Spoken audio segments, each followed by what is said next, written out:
cell structure and function. Biology is the study of living organisms. Biology क्या है? Biology एक study है जो क्या करती है, लिविंग ऑर्गेनिजम्स की स्टडी करते हैं उसमें, सिर्फ लिविंग ऑर्गेनिजम्स की, नॉन लिविंग की नहीं। तो बायोलॉजी के अंदर हम क्या करते हैं, लिविंग ऑर्गेनिजम्स की स्टडी करते हैं, जिनके अंदर सेल होता है, टिश्यू होता है, ये सारी चीज़ें होती हैं, उनकी स्टडी करते हैं। The detailed description of their form and appearance. क्या कह रहा है? द डिटेल्ड डिस्क्रिप्शन मतलब एकदम डिटेल्ड में डिस्क्रिप्शन दिया होता है, किसका? देयर फॉर्म मतलब जो ऑर्गेनिजम्स, पहली बात इसमें कह रहा है कि जो बायोलॉजी है वो स्टडी ऑफ लिविंग ऑर्गेनिजम्स है। अब इसमें कह रहे हैं कि ऑर्गेनिजम्स बना किससे है, तो ऑर्गेनिज्म की हम डिटेल स्टडी करते हैं और उसकी जो वो बना हुआ है, देयर फॉर्म एंड अपीयरेंस का मतलब हो जाता है साइज़। अपीयरेंस का मतलब क्या होता है? साइज़। मतलब their form and appearance only broad का मतलब होता है, यहाँ पे देख लीजिए, वो क्या रिजल्ट दिखाएगा, मतलब ब्रॉड का मतलब होता है रिजल्ट दिखाना, उससे क्या रिजल्ट निकल के आएगा। तो आउट ऑफ देयर डाइवर्सिटी। अब देखो, डाइवर्सिटी हमें मालूम होता है कि क्या होती है। डाइवर्सिटी का मतलब होता है चेंज आना, मतलब बदलाव आना किसी चीज़ में। तो अपीयरेंस का मतलब साइज़ में, और हमारे फॉर्म में, देयर फॉर्म में, ऑर्गेनिजम्स के अपीयरेंस और उसकी फॉर्म में क्या आ रहा है? बदलाव आ रहा है, डाइवर्सिटी आ रहा है। ओनली ब्रॉड का मतलब यहाँ पे क्या हो जाता है हमारा? ब्रॉड, जो कि रिज़ल्ट दिखाता है। तो ये जो रिज़ल्ट आता है, मतलब साइज़ में, देयर फॉर्म में चेंज, डाइवर्सिटी के द्वारा जो उसका रिज़ल्ट आता है, उसे हम डिटेल डिस्क्रिप्शन में देखते हैं। It is the cell theory. अब यहाँ पे बताया गया है कि जो सेल थ्योरी है विच फोकस्ड ऑन, ये क्या करती है? फोकस करती है। सेल थ्योरी हमें बता रही है कि सेल थ्योरी क्या कहती है, कि सेल थ्योरी दैट एम्फसाइज्ड का मतलब होता है फोकस करना। ये वर्ड याद रखना है कि एम्फसाइज्ड का मतलब क्या होता है? फोकस करना। तो सेल थ्योरी दैट वो एम्फसाइज्ड करती है, मतलब फोकस करती किस पे? द यूनाइटी का मतलब होता है रीज़न, कारण। वो क्या करती है? यूनाइटी मतलब वो reason underlying this diversity of form. मतलब ये जो डाइवर्सिटी है, जो बदलाव है ना, उसका रीज़न क्या है? मतलब ये जो डाइवर्सिटी है, जो ऑर्गेनिजम्स में, जो एक पूरा एनिमल है, जो पूरा प्लांट है, उसके अंदर बदलाव क्यों आ रहा है, उसका कारण क्या है, यूनाइटी क्या है, वो सेल थ्योरी हमें बताती है, उस पर फोकस करती है। तो क्या कहती है? The emphasized the unity underlying this diversity of form. क्या है वो रीज़न? वो रीज़न है the cellular organization of all life form. वो है उसका रीज़न क्या है? सेलुलर ऑर्गेनाइजेशन, मतलब लिविंग ऑर्गन। इस लाइन का मतलब क्या है? कान में लगा। इस लाइन का मतलब है कि सेलुलर ऑर्गेनाइजेशन मतलब जो सारे के सारे जो लिविंग ऑर्गेनिजम्स हैं, वो क्या अलग अलग दिखते हैं? जाहिर सी बात है, अलग अलग दिखते हैं, पर उनका बेसिक यूनिट क्या है? सेल। इसीलिए कहा गया सेलुलर ऑर्गेनाइजेशन। जितने भी ऑर्गन्स हैं, है ना, सॉरी, जितने भी ऑर्गेनाइजेशन का मतलब जितने भी ऑर्गेनिजम्स हैं, जो प्लांट हैं, जो एनिमल्स हैं, है ना, वो सब एक दूसरे से अलग अलग दिखते हैं। क्यों? क्योंकि उनके अंदर डाइवर्सिटी है, पर उनकी जो बेसिक यूनिट है वो क्या है? सेल। सब के सब सेल से बने हैं, है ना। तो वो क्या है? Cellular organisation. मतलब जो ऑर्गेनिजम्स है वो क्या है? सेलुलर है, मतलब उनका जो बॉडी सारी चीज़ें वो सेल से बनी हुई है। आगे बढ़ते हैं। ये तो बताती है हमें सेल थ्योरी की, हमें यूनाइटी का मतलब हमें रीज़न बताती है ऑर्गेनिक और डाइवर्सिटी का, कि क्यों डाइवर्सिटी होती है, क्यों बदलाव होता है, और किस में बदलाव होता है? वो सेल में होता है बदलाव। उसके बाद हम देखते हैं जो सेल थ्योरी है, ये बताती है also created a sense of mystery. हमें सेल थ्योरी और ये और भी बताती है कि ऑल्सो क्रिएटेड, वो क्रिएट करती है a sense of mystery around living phenomena, है ना। जितना भी लिविंग फिनोमिना है उसके अराउंड हमें एक सेंस, एक मिस्ट्री क्रिएट करती है, जैसे कि फिजियोलॉजिकल एंड बिहेवियरल प्रोसेस। अब सेल थ्योरी ने बताया हमें कि किस तरीके से चेंज आता है और किस में चेंज आता है, उसका कारण क्या है। सेल थ्योरी बताती है कि जो एक लिविंग ऑर्गेनिजम्स होता है उसके अंदर एक सेंस होता है, वो एक क्रिएट करता है एक सेंस को। वो फिनोमिना क्या कहलाता है? फिजियोलॉजिकल सेंस एंड मतलब एक कहते हैं उसको process, physiological process and behavioural process. ये क्या होता है? मतलब किसी भी जो सेल होती है, सेल थ्योरी क्या बताएगी, सेल के बारे में बताएगी। तो सेल के अंदर क्या होते हैं, दो प्रोसेस होते हैं, दो सेंस होते हैं। क्या सेंस होते हैं, ये एक मिस्ट्री की तरीके की है कि किसी भी सेल्स में, किसी भी सेल है तो सेल किसका होगा, ऑर्गेनिजम्स का होगा।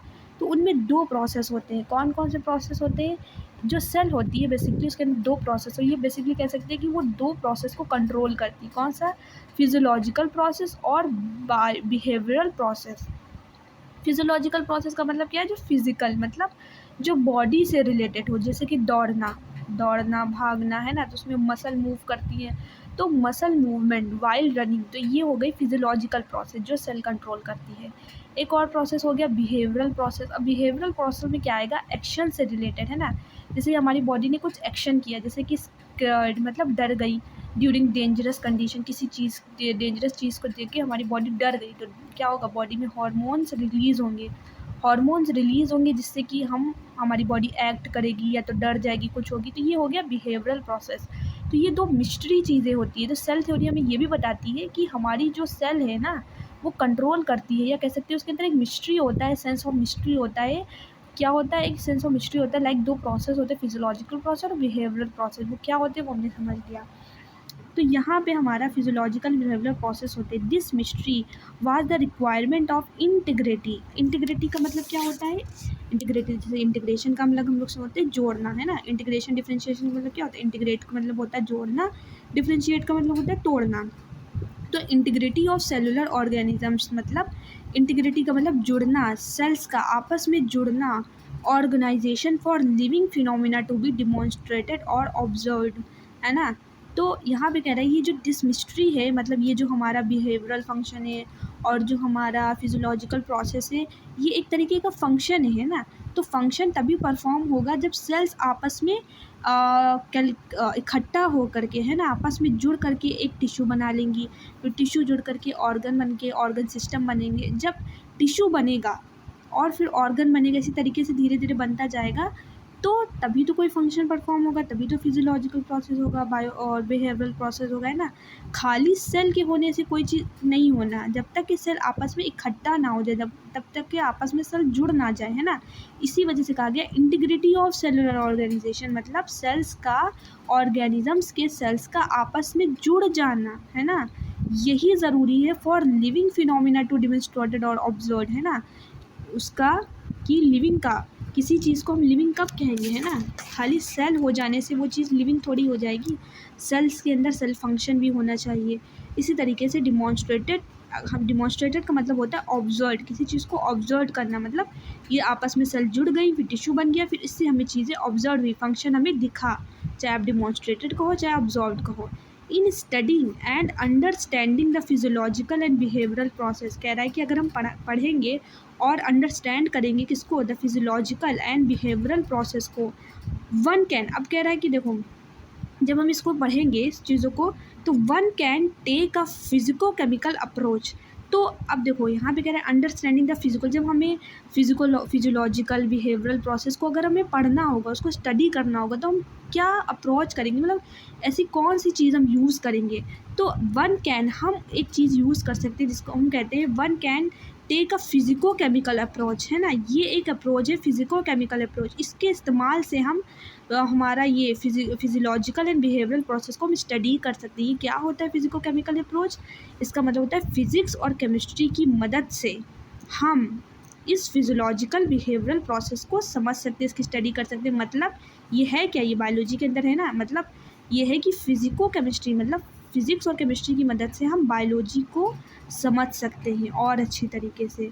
And use cell free system का मतलब होता है इन विट्रो, बॉडी के बाहर, है ना।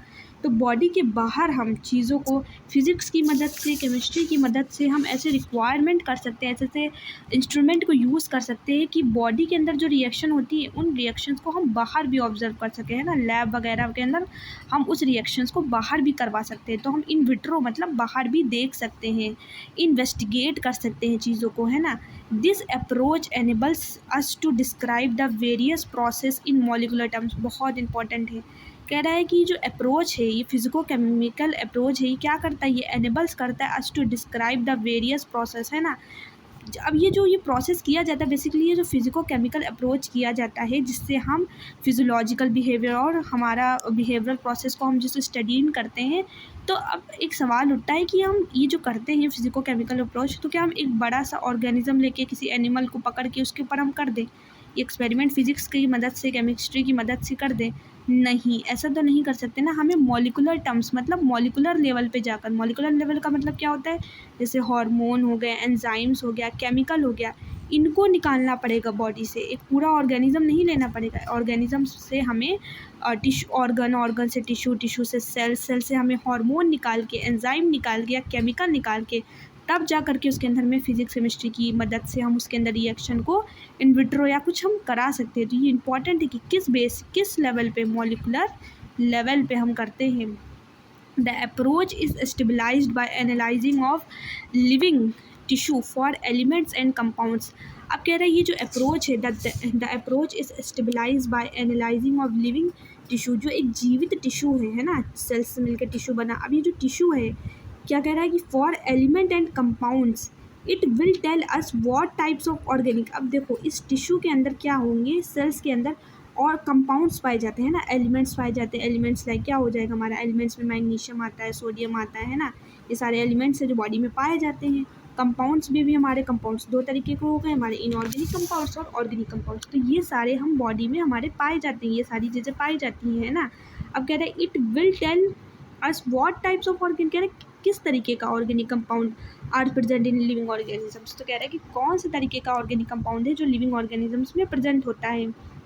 इन द नेक्स्ट स्टेज कह रहा है कि नेक्स्ट स्टेज में one can ask the question. अब क्या कह सकते हैं कि वन कैन, कोई भी लोग या कोई भी इंसान या बेसिकली हम कह सकते हैं साइंटिस्ट जो है वो क्वेश्चन करेगा, आस्क द क्वेश्चन, वो क्वेश्चन करेगा what are these compounds doings inside. अब देखो ये तो हमने देख लिया कि हमारे बॉडी में कंपाउंड्स पाए जाएंगे है ना। It will tells the types of organic compounds are present in the, अलग अलग टाइप्स के हमारे। अब देखो it will tell us what type of organic compound are present in the living, किस तरीके के ऑर्गेनिक कंपाउंड हमारे बॉडी में प्रेजेंट होंगे। और क्वेश्चन उठ रहा है कि what are these compound doing inside, हमारे बॉडी में ये कंपाउंड कर क्या रहे हैं है ना। What are these compounds doing inside a cell, हम इस हमारी बॉडी के अंदर ये कंपाउंड आखिर क्या कर रहे हैं, ये मैग्नीशियम है, आयरन, ये कर क्या रहे हैं ना।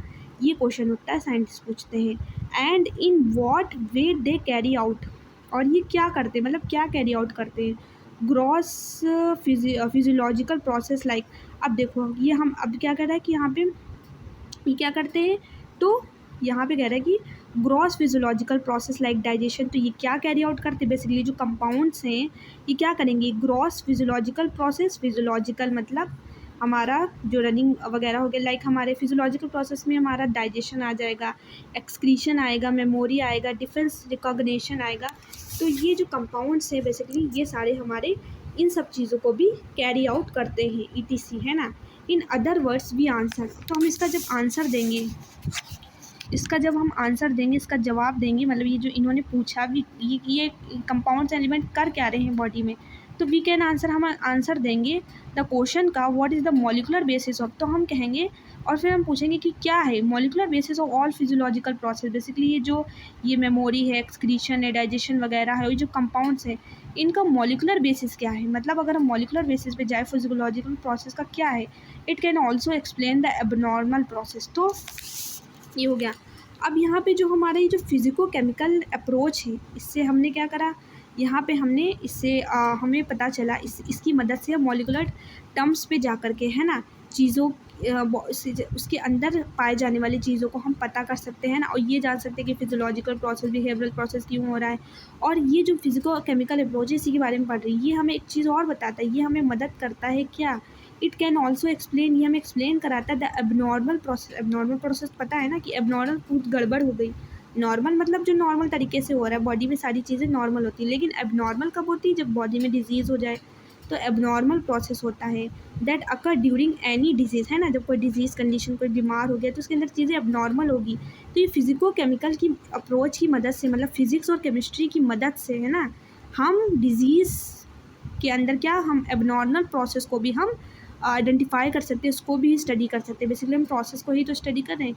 अब इसका एक नाम दिया, मतलब इसको एक अलग branch they the. This physico chemical approach जो है, जो हम फिजिक्स केमिस्ट्री की मदद से स्टडी करते हैं चीज़ों को एंड अंडरस्टैंड करते हैं एक लिविंग ऑर्गेनिजम्स को, उसको कहा गया रिडक्टिनिस्ट बायोलॉजी। क्या कहा गया? रिडक्टिनिस्ट बायोलॉजी। अब देखो ये क्या है, देखो किसी भी क्या कहते हैं फिजिको केमिस्ट्री में हम मॉलिक्यूलर लेवल पे करते हैं, मतलब एक कह सकते हैं कि एक बड़ा सा बॉडी है ना, इसको हम रिडक्शन करते हैं ना, उसको छोटा करते जाए और एक सेल पे पहुंच जाए, है ना, एक टिश्यू पे पहुंच जाए, मतलब उसका रिडक्शन कर दिया हमने।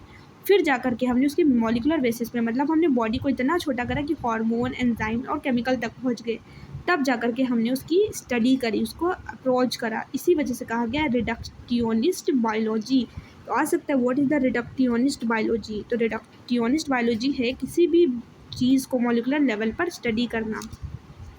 द कंसेप्ट एंड, यही लिखा है, the concept and techniques of physics and chemistry are applied to understand biology, है ना। तो यहाँ पे जो फिजिक्स और केमिस्ट्री का जो इसको हम डिटेल्ड में जो स्टडी करते हैं वो हम करते हैं। The brief description